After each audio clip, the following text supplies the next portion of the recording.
Welcome back to The Blend. You know, the city of Henderson's cooking low and slow with corn pines this Saturday for the Brews-N-Ques Festival.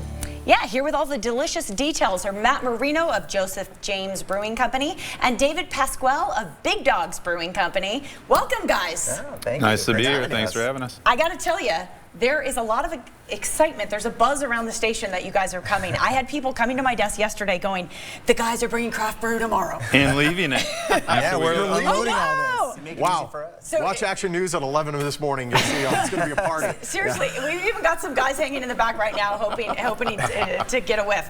Tell me about Nevada Craft Brewers.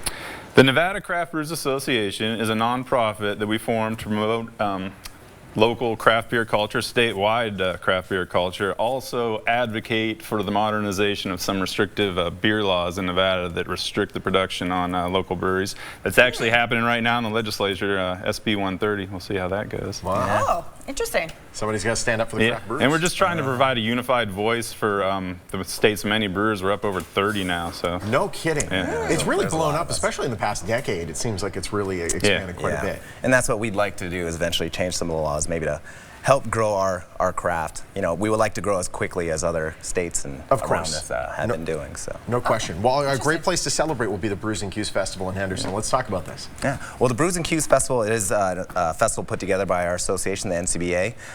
We're going to have food, live music, but most importantly, we're going to have a lot of suds, a lot of fine beers brewed all locally in Nevada, and also we're going to have some of the northern Nevada breweries come down too as well. Nice. So 4 is a good number because it's this March 4th, March Saturday. 4th. There it is again. See? Drinking beer. Speaking of drinking beer on March 4th, what do we have with us today?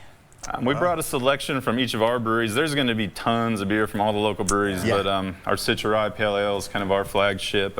Dave brought some of his stuff. Yeah, we got our Las Vegas Lager, aptly named. Oh, Cannot miss it. There you go. Dirty Dog, Underbite. You know, we make a good mix. I think all the local breweries in town do a really good collection of beers, from light beers to dark beers and anything in between. So. Now, you guys are working on collaborative beers? Yeah. Well, for this festival, we wanted to do something that was one of a kind.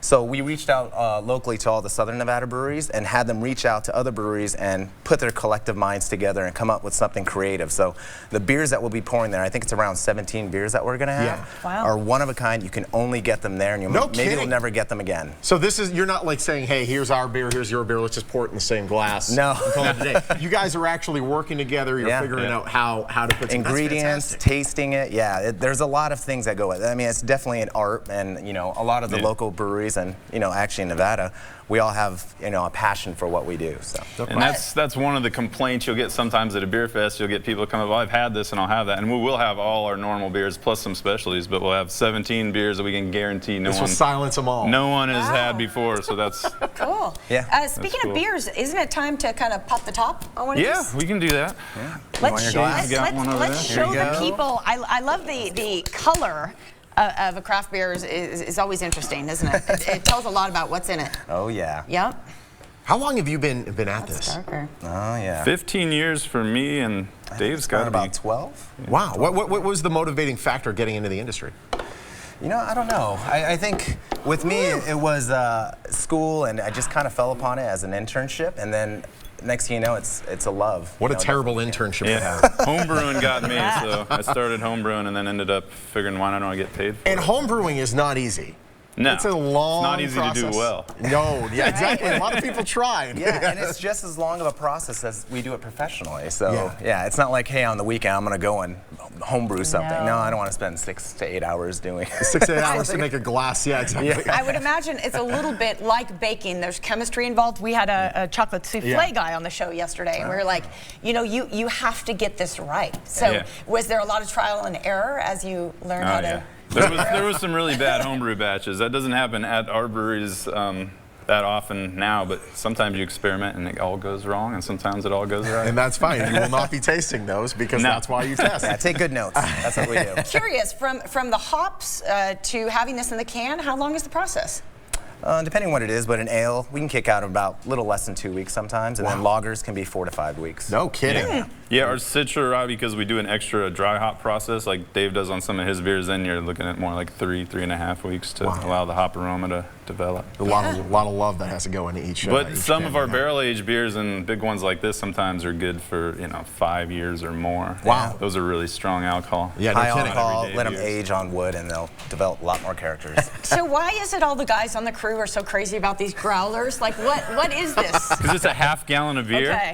And it's just needed an an awesome excuse. presentation, isn't it? Yeah. Yeah, you can take these into almost all the local breweries and get them refilled. That's kind of the big draw. So you can get it fresh off the tap, and it'll be the freshest beer you're going to get in And put it town. in your fridge, like bring it Yeah. home fresh Yeah, milk. exactly. You want to drink it within 24 hours, which is usually not a problem. The beer man's here. Really quickly, not only can you get tickets, you can get VIP tickets to Brews-N-Ques as well. What does the VIP get you? The VIP gets you in an hour earlier, which is great because no some lines, advantage. and no beers are going to run out on you. You get a T-shirt, and there's going to be a gift bag from coupons and promotions from the local breweries. Awesome. The best part is you're first in line. Yes, there we go. Yeah, you'll drink beer that you'll make sure it won't run out when you get there. So. Cool, you guys. We'll hope for good weather on Saturday. Yeah, it's supposed to be Sounds great. awesome. Congratulations on all the success. Oh, thank you very much. Hey, this for having Saturday, us. pour a cold one, dig in some hot eats at Brews-N-Ques Festival. It takes place at Henderson's Event Plaza. It's from 2 to 6 p.m. VIP, you're getting in at 1 p.m. because you're a VIP. For tickets, visit the website on your screen. You can use the code MORNINGBLEND, all one word, to save $5 on any ticket. Nevada Craft Brewers Association, proud sponsor of the Morning Blend.